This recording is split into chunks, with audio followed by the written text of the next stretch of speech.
Thank you for the question or observation. I think looking at what he said, the document obviously is mostly for the policymakers because it's for decision making. You get the point. We do what we do, or we call the downscaling. When you do the national unveiling, the expectation is that by the time you do the national unveiling, all areas or locations that are vulnerable, are at risk, you understand, of climate risk, are identified from the forecast. That is one.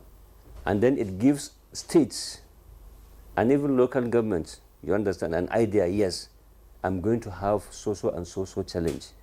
How do I go about this challenge? But this document gives you an idea of how you go about it. We say this is a higher, we can go into a higher resolution by doing what we call the downscale per state. When we do the downscale, it's going to give you more finer details per local government within the state, because this is at the national level. So by the time you get to the downscale, it gives you a finer detail, and you can discuss with the state and bring out more finer information or advisories that can be applied in those states.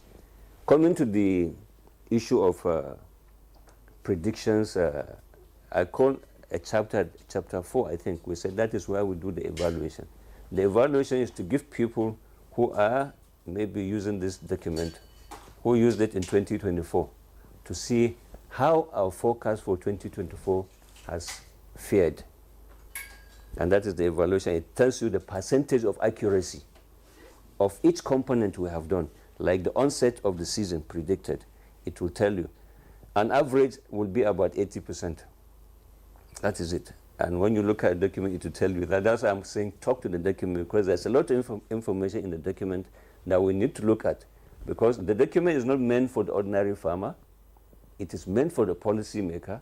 And the policymaker will need to study, you understand, to enable him take decision about what we're supposed to do for the season. Looking at the issue of early cessation, early onset, late onset, he's talking about the issue of seeds. When we look at the issue of seed procurement, when you say early maturing varieties, is it just early maturing varieties? No, to me, to my own thinking, because once we have the issue of dry spells, early maturing varieties may not just solve the problem. You may have to look at early maturing, drought-resistant variety, because during the period of the dry spell, because those dry spells can last up to 21 days, and that is critical.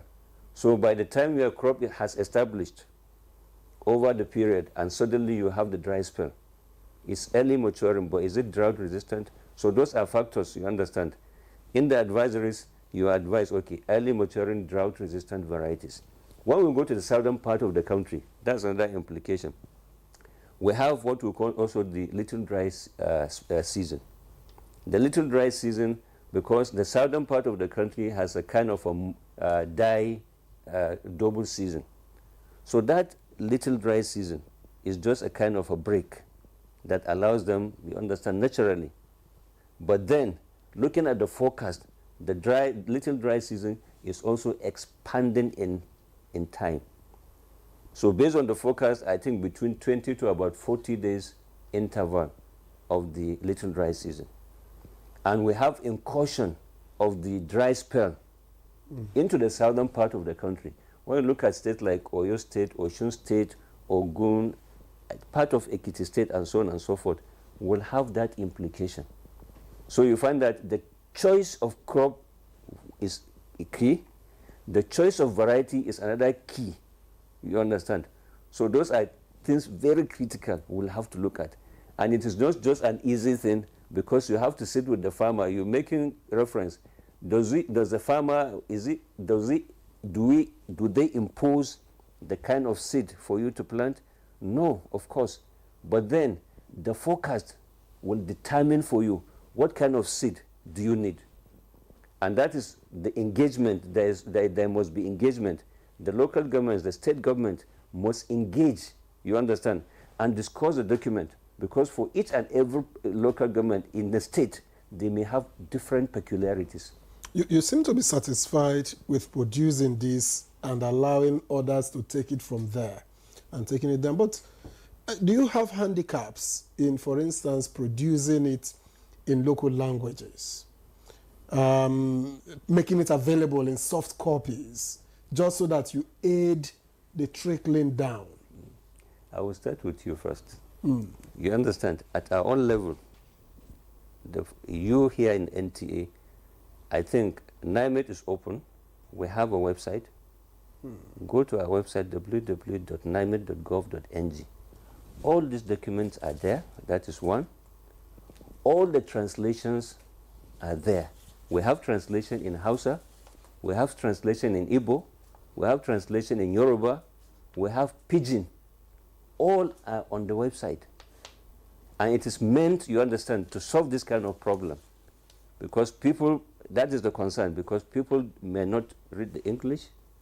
Yes, but I can read Hausa. The farmer may not be able to access, may not be exposed enough to access. The average farmer that's what I to said, go but to your website. Yes, but what we said, it is meant for the policymakers. The policymakers should take up this, you understand, take decision where you have challenges. NIMET is open, you can meet us. You understand? So policymakers should do the trickling down. Not necessarily, because I made mention that we do partnership, and that partnerships we do is specifically to do the trickling down.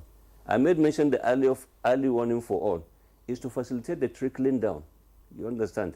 So we do that. When you look at like FAO, UNDP, you understand, Federal Ministry of Agriculture and Food Security now, you understand, and so many other NGOs that are agricultural biased, SBOs, community-based organizations.